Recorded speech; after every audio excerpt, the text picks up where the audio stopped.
Bonjour et bienvenue sur la Bible en audio. Nous allons continuer notre lecture dans le livre de la Genèse au chapitre 11, Bible de Jésus-Christ. Alors, toute la terre avait un même langage et une même parole. Mais il arriva qu'étant parti de l'Orient, il trouvait une vallée au pays de Shinéar où il habitait. Et il se dit l'un à l'autre, allons, faisons des briques et cuisons-les très bien au feu. Et la brique leur servit de pierre et de bitume leur servit d'argile. Puis il dit, allons, bâtissons-nous une ville et une tour dont le sommet soit jusqu'au ciel et faisons-nous un nom de peur que nous ne soyons dispersés sur toute la terre. Alors Yahweh descendit pour voir la ville et la tour que les fils d'hommes bâtissaient. Et Yahweh dit, voici ce peuple est un, et ils ont tous le même langage.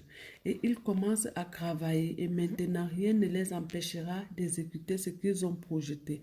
Allons, descendons, et là, confondons leur langage, afin qu'ils n'entendent plus le langage les uns des autres. Ainsi, Yahweh les dispersa de là par toute la terre, et ils cessèrent de bâtir la ville. C'est pourquoi on l'appela du nom de Babel, car c'est là que Yahweh confondit le langage de toute la terre, et c'est de là que Yahweh les dispersa sur toute la terre. Voici la postérité de Sem. Sem était âgé de 100 ans, engendra Apachak, 2 ans après le déluge. Et Sem, après qu'il eut engendré Apachad, vécut 500 ans et engendra des fils et des filles. Et Apache a vécu 35 ans et engendra Shelah. Et Apache, après qu'il eut engendré Shelah, vécut 403 ans et engendra des fils et des filles. Et Shelah ayant vécu 30 ans, engendra Héber. Et Shelah, après qu'il eut engendré Héber, vécut 403 ans et engendra des fils et des filles. Et Héber ayant vécu 34 ans engendra Pélec. Et Héber, après qu'il eut engendré Pélec, vécut 430 ans et engendra des fils et des filles. Et Pélec ayant vécu 30 ans engendra Réu.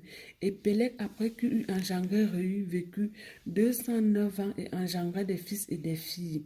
Et Réu ayant vécu 32 ans engendra Sérug. Et Réu, après qu'il eut engendré Sérug, vécut 207 ans et engendra des fils et des filles. Et Sérug ayant vécu 30 ans engendra Nachor. Et celui après qu'il eut engendré Nachor vécut 200 ans et engendra des fils et des filles. Et Nachor ayant vécu 29 ans engendra Théac. Et Nachor, après qu'il eut engendré Théac, vécut 119 ans et engendra des fils et des filles. Et Théac ayant vécu 70 ans engendra Abraham, Nachor et Haran. Et voici la postérité de Théac. Théac engendra Abraham, Nachor et Haran. Et Haran engendra Lot. Et Haran mourut en présence de son père au pays de sa naissance et eut en Chaldée. Et Abraham et Nachor prirent chacune une femme. Le nom de la femme d'Abraham était Sarai. Et le nom de la femme de Nachor était Milka, fille de Héra, père de Milka et de Jiska. Et Sarai était stérile, elle n'avait point d'enfant. Téra prit son fils Abraham et l'autre de son fils qui était fils de Haran. Et Sarah, sa belle-fille, femme d'Abraham, son fils, et ils sortirent ensemble du en Chaldée pour aller au pays de Canaan. Et ils vinrent jusqu'à Charan et y habitèrent. Et les jours de Téra furent de 205 ans, puis il mourut à Charan. Genèse chapitre 12, Bible de Jésus-Christ.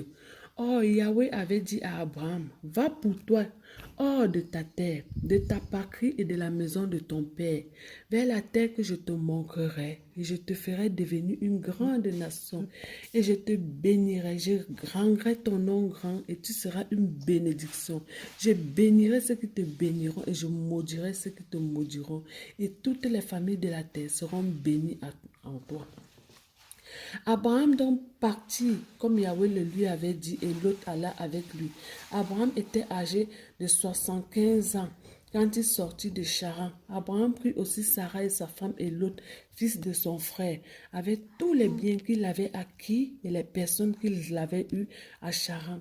Et il partit pour aller dans le pays de Charan. Et il arrivait au pays de Canaan. Et Abraham parcourut le pays jusqu'au lieu nommé Sichem et jusqu'au chêne de Morée, et les Cananéens étaient alors dans le pays. Et Yahweh apparut à Abraham et lui dit, je donnerai ce pays à ta postérité. Et Abraham bâtit là un autel à Yahweh qui lui était apparu. Et il transporta de là vers la montagne à l'orient de Bethel. Et il dressa ses tentes, ayant Bethel à l'occident et Haï à l'orient. Et il bâtit là un autel à Yahweh et invoqua le nom de Yahweh. Puis Abraham partit de là, marchant et s'avança vers le midi. Mais la famine était survenue dans le pays. Abraham descendit en Égypte pour s'y retirer, car la famine était grande dans le pays. Et il arriva, comme il était près d'ancrer en Égypte, qu'il dit à Sarai, sa femme, voici, je sais que tu es une fort belle femme. C'est pourquoi il arrivera que quand les Égyptiens te verront, ils diront, c'est la femme de cet homme, et ils me tueront. Mais ils te laisseront vivre. Dis donc, je te prie, que tu es ma sœur, afin que je sois bien traité à cause de toi, et que par ton moyen, ma vie soit préservée. Il arriva que lorsqu'Abraham fut arrivé en Égypte, les Égyptiens virent que cette femme était fort belle.